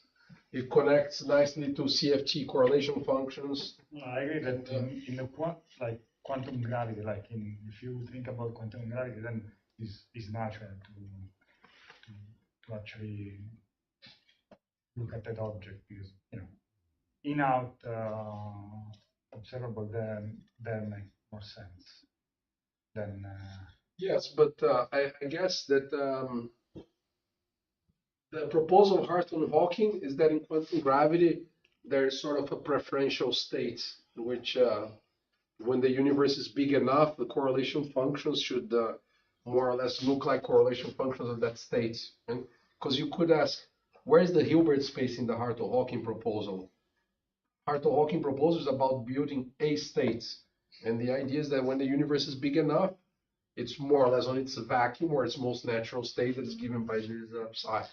But it doesn't tell you how to build a Hilbert space, anything like that. For example, if you wanted to talk about in-outs, you wanted to patch up and do path integral gluing metrics in between some in states and some out states, I'm not sure that people even understand what manifolds you should sum over, right? So, and in the sitter, that tends to create trouble. If you either creates trouble, when it doesn't create trouble, it's morally equivalent to QFT in the vacuum. Because if you put a state that is very different from the vacuum, it's so different it tends to create singularities, crunch the space-time, etc. So it's difficult to find reasonable states in the past that you can put and try to talk about these in-out type of observables. No, but I agree with you. I think the what we were telling ourselves was, well, this is like a scattering amplitude and this is like a cross section. And that, but now after this example, I'm not sold on this story anymore. It seems that the expectation values are nice. Situations like this happens every time. Like in any scattering amplitude computation, sometimes when you compute integrals by themselves outside the context of the scattering amplitude, you get very weird functions, and then at the end you get a nice result. So this happens every time you compute something which has no physical. Well, for scattering amplitudes, I was familiar with this in the context of gauge theories, right? Which individual Feynman diagrams give you junk, but then somehow when you add all the, but this is kind of a physical thing, not the wave function, because it's just that we only care about expectation. It's related to the question of Carlo. If you cared about expectation values of the field and its conjugate momentum, then you really need to know these objects. But somehow, because we only care about expectations values of the fields themselves, it seems that one should probably be able to bypass, try to bootstrap the expectation values on their own. So, yeah, I don't know enough about amplitude. Maybe there are examples in amplitudes where this is a fruitful thing to do, but to bootstrap the actual physical observable instead of the amplitude itself.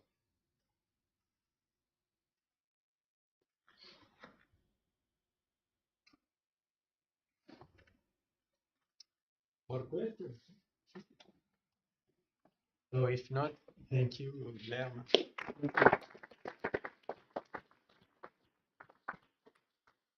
So I remind that the next lecture will be Monday at 10 a.m. See you Monday. See you Monday. You have a good sense. No, but is it clear? No, right?